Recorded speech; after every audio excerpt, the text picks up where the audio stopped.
Mambo vipi mtazamaji wa MK Media? Leo niko hapa katika Chuo Kikuu cha Mtakatifu Agustino cha Tanzania campus ya Mwanza South.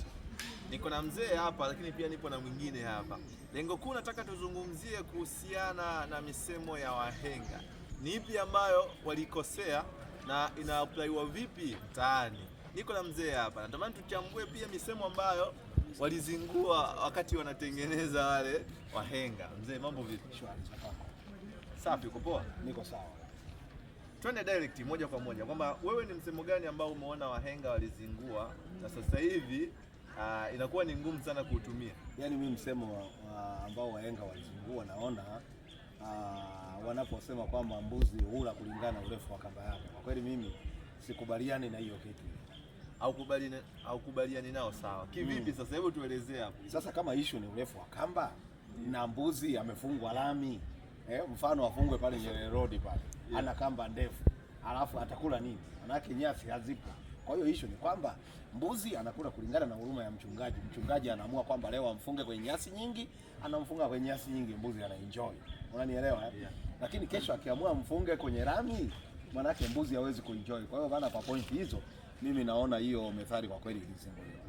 Lakini wahenga walikuwa wakiandika hizo methali na nini na misemo sio kwa kulenga kile kitu ambacho kinaandikwa. Mbuzi anaweza akawa anawakilisha mtu fulani au kitu fulani. Anaweza asiwe ni mbuzi ambao unamzungumzia wewe. Yaani iko hivi. Manake mimi nimeenda direct kwenye maana. Si ndio hivyo? Yeah. Kwamba mbuzi anakula kulingana na urefu wa kamba. Sasa kama ni mtu au si mtu, manake mimi siwezi kusema lolote, lakini issue kama ni kamba, manake mbuzi anaweza akafungwa kwenye rami lakini asile chochote, lakini akiwa na kamba. Mfano mzuri, mimi nitakuwa kinyume na wewe. Mfano mzuri labda, mbuzi anakula kulingana na urefu wa kamba yake. Kwa mfano wewe, kiasi cha fedha ulichonacho mfukoni hauwezi ukala zaidi ya kiasi ambacho unakimiliki wewe. Sasa inategemea. Unaweza ukawa na kiasi, aidha una kiasi kidogo, si ndio hivyo? Lakini sasa inategemea na kile unachokihitaji. Kiasi kikipungua, unajua utafanya nini ili walau ukiovercome ili kikae sawa. Sawa mzee, mambo vipi mzee? Safi sana. Kama kaa shwari. Wewe kwenye msemo gani ambao umeona kabisa hapo wahenga wamezingua, wahenga wasiamini tena? Inabidi tu wasiamini. Msemo wanaozingua bwana ni maji ukiyavulia nguo shati unaoga. Maji ukiyavulia nguo shati unaoga. Walizingua sehemu gani? Sasa walizingua pakubwa. Kwa mfano niseme labda umepigiwa simu. Sasa hivi nowadays watu wanaogopa kuibiwa. Mtu anaenda kuoga, anaogopa kuacha simu ndani, anaenda bafuni, ameingia, amevua nguo, kapigiwa simu ya mume, anatakiwa kuwahi. Wewe hapo unaoga? Kwa unavunja msemo wa wahenga. Na waamini, unaogaje sasa? Simu ya muhimu wahi, dili la hela. Unaenda kuoga unakuta maji yamekatika. Si ndio uogi sasa? Au unavua na umeshavua. Hayatoki. Sawa bwana, niite official Bugadi. Nilikuwa hapa kwenye MK Media. Bado mmoja? Sawa. Msemo mwingine bado nakuja. Walizingua msemo mwingine. Ndio. Mnyonge mnyongeni, haki yake mpeni. Sasa hivi mnyonge ananyongwa. Na hali yako juu. Unampata huko akienda na chakula kagomea kakatalia huko juu. Unalala njaa. Sawa bwana. Bugadi is my name. Tukutane wakati mwingine. Lakini pia unaweza kadondosha comment yako hapo kwamba ni msemo gani ambao wahenga walizingua. Ciao.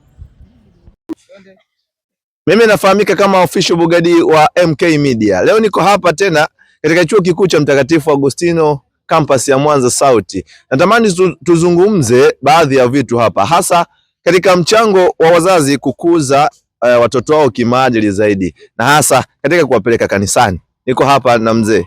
Mzee, habari ya asubuhi? Salama bosi wangu, niambie. Kwema? Kwema kabisa.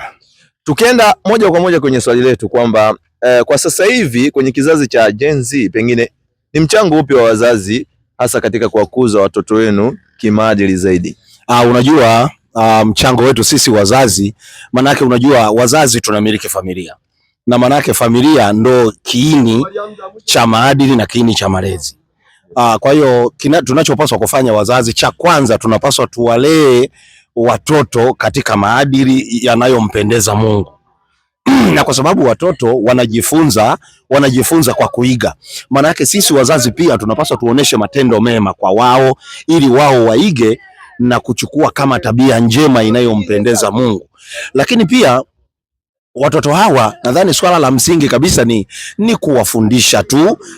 Mfano kwa imani yangu manake ni tunawafundisha, tunawaelekeza ili wabatizwe. Wakimaliza kubatizwa kuna vitu tunaviita sakramenti, wapate sakramenti ya komunio, sakramenti ya Ekaristi Takatifu, lakini alikadhalika waimarishwe kwa sakramenti ya kipaimara. Kwa hiyo manake tunapofanya vitu vya aina hiyo manake tunawasogeza karibu na Muumba wao.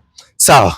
Kwenye kipindi cha zamani, kwa sababu wewe pia ni mzazi ambaye ni wa muda kidogo na umeshuhudia pia ndoa za zamani na ndoa za sasa hivi, pengine utofauti ni upi kati ya ndoa za zamani na sasa hivi katika kuwakuza kimaadili watoto? Yani kinachotakiwa katika ndoa, unajua ndoa manake tu watu wanapokuwa wanafunga ndoa wanakula viapo, manake watekeleze tu vile viapo vyao, manake wavumiliane katika shida na raha, alafu wawe waaminifu, wawalee watoto katika misingi inayompendeza Mungu, na baadaye kabla ya kuwalea watoto manake wapate, unajua watoto ni zawadi kutoka kwa Mungu, wapate wale watoto na wawalee katika maadili, na watoto waizunguke meza yao kama vichipukizi vya mizeituni. Mimi nadhani ndio utofauti huo, kwamba ndoa za leo manake watu wanakosa uvumilivu, wanakosa ustahimilivu. Kwa hiyo hicho kitu kinapelekea sasa washindwe kufikia zile ndoa zilizopita za siku zetu. Sawa, niko hapa na sister. Tumsifu Yesu Kristo. Milele amina. Habari? Salama, habari uzima? Kwema kabisa. Sawa, ikiwa pia wewe ni moja kati ya watu ambao mnatafuta watu kuwaleta katika njia mpasayo Yesu Kristo, si ndio? Pengine unaposhuhudia kwenye jamii, ni kipi ambacho kinafanyika kwa wazazi katika kuwaleta watoto kwenye maadili zaidi? Asante sana. Kwanza niseme kabisa siku hizi ni changamoto sana. Kama ulivyomuuliza mzee swali lile kwamba utofauti wa ndoa za zamani na ndoa za siku hizi, kuna utofauti mkubwa, na hii ndiyo inayopelekea siku hizi vijana waonekane ni tofauti kabisa na vijana wa zamani. Baba huyo enzi akiwa kijana ni tofauti na wewe ujana wako wa siku hizi. Kwa hiyo kwa maana hiyo wazazi wana kazi ya kutoa malezi ya hali ya juu, kwa sababu wazazi wenyewe wa sasa hivi bado ni tatizo, na ndio maana na kizazi kinaendelea kuwa tatizo. Kwa hiyo cha msingi tuzungumze wazazi kwa ujumla. Mzazi ndiye mwenye dhamana ya kujenga au kubomoa maadili ya mtoto au ya kijana wake.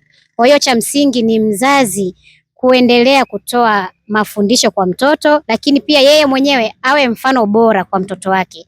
Haijalishi ni mzazi wa siku hizi au ni mzazi wa zamani. Cha msingi ujue nina mtoto au nina kijana ambaye ninatamani awe kijana wa mfano, awe kijana ambaye jamii inamtegemea, kanisa na taifa kwa ujumla. Umezungumzia kanisa, pengine ni mwito upi ama mwitikio upi wa wazazi kuwaleta watoto wao kanisani?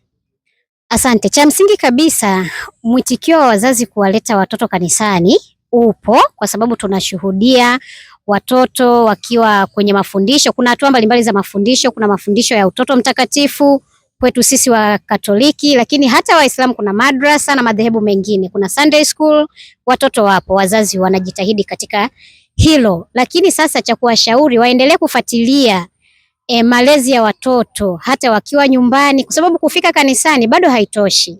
Mtoto anaweza kafika kanisani na akaendelea kukua hivyo, lakini anapokuja huku mitaani au anaporudi nyumbani maisha yake yakawa ni tofauti na yale maisha anayoyaishi pale nyumbani. Nyumbani anaweza akawa vizuri, lakini sasa anapokuwa mbali na mzazi vitu anavyovifanya ni tofauti. Kwa mfano, anapoachana na mzazi akaendelea na masomo, labda yuko hostel huko au ameenda chuo kikuu, akifika kule chuoni anakuwa huru zaidi, anasahau mafundisho ya mzazi, anasahau malezi ya mzazi, anasahau kwamba maadili ya kanisa yananipaswa niishi vipi. Kwa hiyo anakuwa tofauti. Basi tuzungumze na wale wazazi ambao pengine hawajishughulishi katika kukuza maadili ya watoto wao.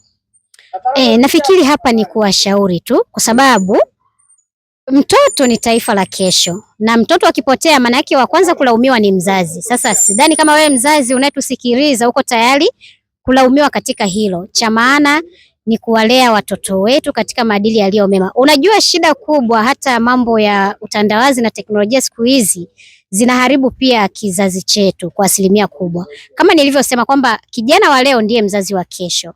Sasa kijana wa leo anakuwa katika mazingira ya teknolojia sana au ya utandawazi sana, anaishi hivyo.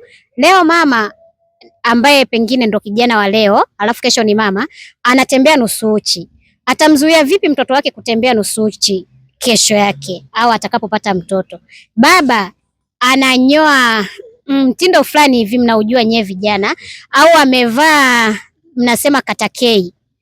Sasa baba wa hivyo au kijana wa hivyo ambaye ni kijana leo, kesho akipata mtoto atamzuia vipi mtoto wake kuvaa katakei au kunyoa mitindo ya ajabu? Kwa hiyo cha msingi, kijana wa leo, endelea kujiheshimu ili baadaye uweze kuonyesha mfano kwa kijana wako. Hata vitu tunavyoviposti mtandaoni, vijana tuangalie hiki kitu, atakapokiona mtoto wangu miaka 10 ijayo atanionaje au atanichukuliaje? Kwa sasa tunaweza tukafanya vyovyote vile kwa sababu ni umri, lakini hatuangalii madhara ya baadaye kwa watoto wako, lakini pia kwa jamii. Au wakati huo umeshakuwa mtu mkubwa sasa, unaangaliwa na watu wengi, labda wewe ni rais wetu, lakini vitu ulivyokuwa vifanya zamani ni vya ajabu, ni aibu kwako na kwa taifa.